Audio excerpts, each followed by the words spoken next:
I want to actually take on Senator Lee's challenge here to focus on the nominee's judicial philosophy. And I will say a few things. First of all, I want to thank the chairman and Senator Feinstein for how they conducted the hearings. I thought they were civil, and I think that was really important, especially with what we're dealing with now. And I also was thinking it is true that for most judges, there's agreement on a lot of the easy cases in the lower federal courts, but those aren't the cases that the Supreme Court gets. The Supreme Court gets those hard cases that are in the gray area. And so for me, as I've looked at the nominee's record, I've tried to focus on when he was confronted with cases that he could deal with on the Supreme Court, like campaign finance, which we know has been a major decision that's come out of the Supreme Court. How has he responded to those kinds of cases, and what do we think he would do when he got on the Supreme Court? And what I've concluded is and maybe the best analogy is you, Senator Lee, when you and I work on these antitrust matters and we try to find common ground, we have many different views on them, and then we try to find the area where we have consensus, that narrow ground where we have consensus, and we're able to come together at that moment. Well, there are many of the nominee's opinions where that's not what he did. He might be on the opinion where there was consensus, but then he tries to go a step farther and take kind of, in my mind, a provocative approach, a broad ideological leap. And that is what concerns me when you get to the Supreme Court level. With some of my other colleagues, I have sat through the last hour here, and do I find it difficult to hear them spout righteous indignation about the Senate rules? I do, because when I hear the litany of those votes for those other nominees, 97-0, 98-0, the numbers for Justice Kagan, the number for Justice Sotomayor, the numbers for Justice Roberts, the numbers for Justice Alito, all I think about is the numbers for proposed Justice Garland or Judge Garland, 0. He got 0 votes because this Senate and the majority decided to sit on it for almost an entire year, something that we had not seen where a Senate did not take action on a nominee in that way since the Civil War. And so I would prefer to take Senator Lee's challenge and focus not on that today, but instead focus on this nominee himself.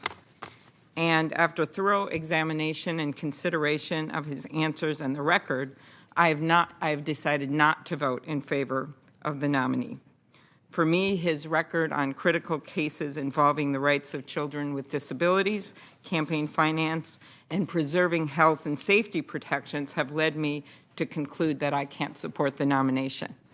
Now, let me make this clear. I did not expect that I would agree with every opinion he wrote and everything he ever said. But what I saw time and time again was a judge that clearly demonstrated the contrast between two judicial approaches. One is the one that we have seen with the proposed nominee last year, Merrick Garland, which was to write narrow consensus decisions. And the other is to move toward more ideological decisions. And I saw a lot of those ideological decisions in key cases. Now, Senator Durbin mentioned this disability case, and I was the one that asked a lot of questions about that case after Senator Durbin initially raised it, since the Supreme Court decided on the day we had the hearing for Judge Gorsuch, decided on an 8-0 decision to reject what was essentially the standard that Judge Gorsuch had come up with in a case a few years back in the 10th Circuit. Now, as we know, the IDEA, very important for parents of kids with disabilities and for kids with disabilities. In my state, 124,000 kids rely on this law to protect their education. I also am quite aware that I occupy the Senate seat that was once held by Minnesota's own Hubert Humphrey. He was someone who, of course, was never at a loss for words, and he delivered a speech 40 years ago in our state. And the line of that speech that's just as appropriate as it was then, I think, is appropriate today. And he said, quote, "The moral test of government is how that government treats those who are in the dawn of life, the children, those who are in the twilight of life, the elderly, and those who are in the shadows of life, the needy, the sick, and the disabled." So in an 8-0 decision just 2 weeks ago, the Supreme Court honored that principle, ruling against the narrow interpretation of the IDEA embraced by Judge Gorsuch that limited the educational opportunities of kids with disabilities. Chief Justice Roberts wrote the unanimous opinion and rejected the merely more than de minimis standard that the judge used to limit the help that children with disabilities can get at school. I couldn't agree with the 8-0 decision more. All children, particularly those with disabilities, deserve the tools they need to succeed in life. And every justice on the Supreme Court has a duty to protect those kids. They're simply following the words that are actually etched on the Supreme Court building: equal justice under law. In explaining his ruling, the judge said that he was bound by precedent to use the merely more than de minimis standard. I sat here today as Senator Graham repeated those words, and he said, well, the judge was bound by precedent. So I spent a lot of time looking at that to see if, in fact, that was true. And I simply don't agree when you look at the cases. So what happened was back in 1996, before Judge Gorsuch was on the 10th Circuit, there was a case about a kid with disability. And the 10th Circuit made a number of findings, but when they talked about this particular standard, that wasn't why the case was decided. It's something called dicta. And I know I'm in the weeds here, but I am taking on Senator Lee's challenge to actually talk about the record and what it says. So what that court did way back in 1996 was they used a case from the Third Circuit that they weren't bound by and just mentioned it. They also mentioned a 10th Circuit case that they would be more bound by, which was different and was a broader standard. And then they really didn't decide the case based on it anyway. So here comes Judge Gorsuch then in 2008, and he has a case that is going to turn on this. He cites this case from the past and uses it to support this standard that this case does turn on. However, that old case, it wasn't even what it was decided on, and it was from another circuit that circuit wasn't bound by. It may be in the weeds, but it matters because it shows again that he went a step further. Was that enough? No. The old case that it cited from a way different circuit that it wasn't decided on actually said more than de minimis. As I said during the questioning, that means something. More than de minimis, if you have a gas tank that's on empty and you say more than empty, it can mean a long way up. He added the word merely more than de minimis, which clearly has a different meaning, which puts it even closer to empty. That's why I don't believe that he was, one, bound by precedent, and even if he was, which he wasn't, he changed it to add the word merely. So I just hope my colleagues just don't freely say that this was an example of someone just being bound by precedent. No, it wasn't. It was an example of someone that made an opinion. Maybe it's well written. Maybe some other people agreed to it. I don't care, because those other people, they're not up for a Supreme Court justice. He made this decision, and he went again farther than he needed to, which is my common theme here today. Second, campaign finance. In my view, one of the most troubling court decisions in recent years is Citizens United. Since Citizens United, dark money, as my colleagues have pointed out, has been spent in extraordinary sums, adding up to an estimated $800 million in just the past 6 years. It continues to have an outside influence on our politics, distorting our representative democracy, hurting, in my mind, our campaigns on both sides of the aisle. You can't control who you are to the people you represent and what they say about you if, in fact, other people are doing it for you, other groups that you have no control over. Now, how does this apply to the judge? It applies to the judge. I wouldn't even be bringing it up if he hadn't made a decision that was very relevant to this area of the law. So there was a case that came by, Riddle v. Hickenlooper, and it was a narrow case about how the campaign finance laws apply in Colorado to certain kinds of contributions involving major parties or non-major parties.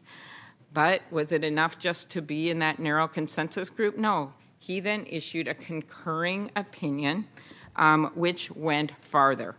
And what he said was maybe we should apply strict scrutiny laws to restrict campaign contributions. What does that mean? Well, if the Supreme Court adopted Judge Gorsuch's view, it would compromise the few remaining campaign finance protections that are still on the books, and it would make it even more difficult for Congress to pass future reforms.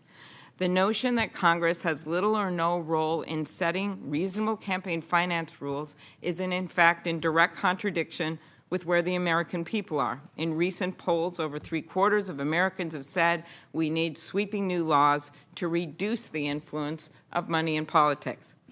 Now, while polls aren't a judge's problem, democracy should be. When unlimited, undisclosed money floods our campaigns, it drowns out the people's voices. It undermines our election. It shakes the public's trust in our process, and in those words etched on that Supreme Court building, equal justice. My colleagues and I asked the judge again and again about his views on our campaign finance laws and public disclosure requirements.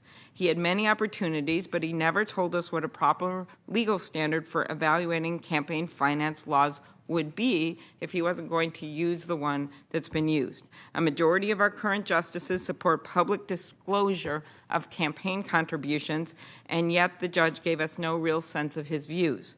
During our exchange on campaign finance, I was reminded of the words of none other than Justice Scalia and his support for greater public disclosure. Scalia said this: "Requiring people to stand up in public for their political acts fosters civic courage, without which democracy is doomed. For my part, I do not look forward to a society which, thanks to the Supreme Court, campaigns anonymously and even exercises the direct democracy of initiative and referendum, hidden from public scrutiny and protected from the accountability of criticism.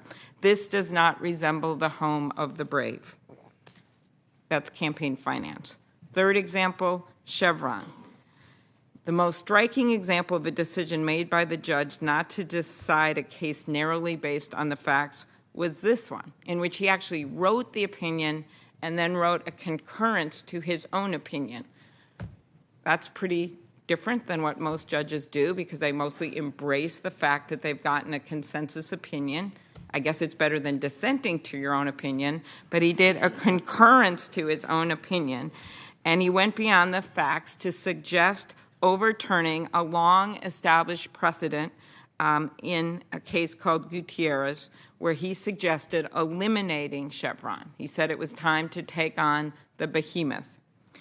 Chevron, as my colleagues know, is a 33-year-old Supreme Court case that ensures that the most complex regulatory decisions are made by the experts who are best equipped to handle them, not by judges or lawyers without any relevant technical knowledge.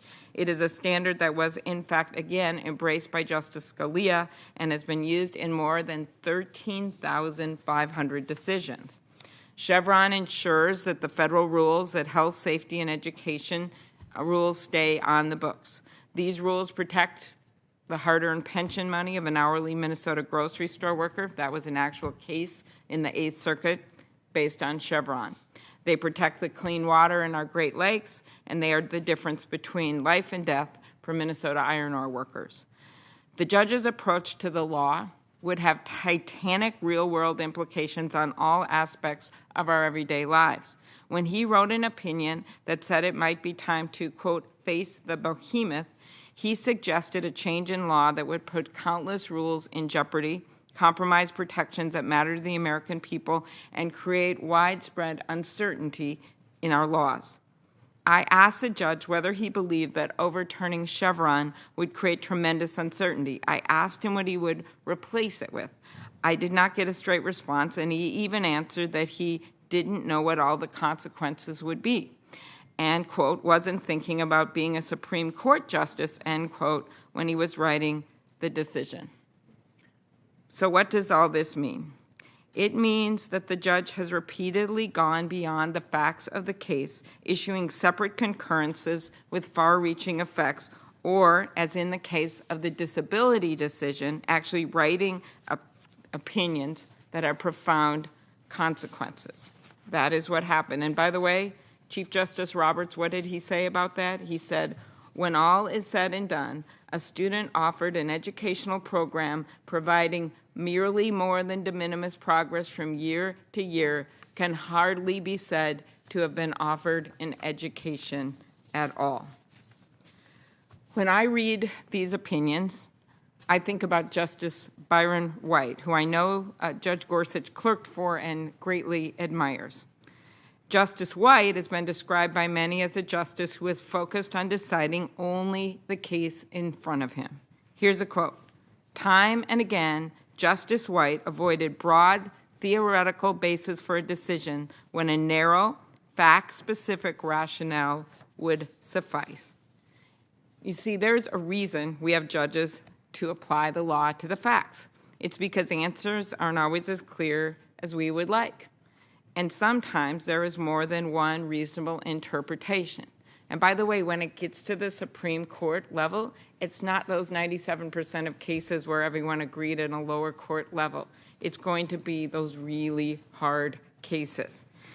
And it's that discretion that makes it so critical that justices interpret the law evenly, without fear or favor, and with the good judgment and humility to recognize the gravity of the office, to respect the role of the judiciary, and to understand the impact of their decisions on people. As I noted in my opening statement, and as I look back at the judge's record and his answers last week, I'm again reminded that it isn't a law professor or federal jurist who's helped by the Eighth Circuit reliance on Chevron deference in interpreting a Labor Department rule. In this case, it was an hourly Minnesota grocery store worker who got to keep his hard-earned pension. And when the court stripped away the rules that opened the door to unlimited super PAC spending, it wasn't the campaign financiers or the ad men who were hurt. It was the grandma in Lanesboro, Minnesota, who thought it mattered when she sent her senators $10 in a campaign contribution. And as the granddaughter of an iron ore miner, I can tell you it wasn't a CEO or a corporate board chair whose life was saved by the mining safety rules. It was the Minnesota iron ore workers who, like my grandpa, would go down 1,500 feet every day in a cage with their black lunch buckets, all with the hopes that maybe their kid could go to school. Those were the people. We can smile, we can talk about the rules here, but those are the people affected by the Supreme Court of the United States. My dad, who ended up as the first kid in his family to graduate from high school and from there went to community college and then to the University of Minnesota, still remembers as a little boy standing in St. Mary's Church and seeing the caskets of those iron ore workers laid out in the front of the church because they didn't have safety rules that protected those workers back then. So I believe that we need justices who understand that the law is more than a set of dusty books in the basement stacks of a law library. It's the bedrock of our society. And above all, we need justices who understand and will uphold the motto on the Supreme Court building to help all Americans achieve equal justice under law. That's why I will not be supporting Judge Gorsuch's nomination to be an Associate Justice of the Supreme Court. Thank you, Mr. Chair.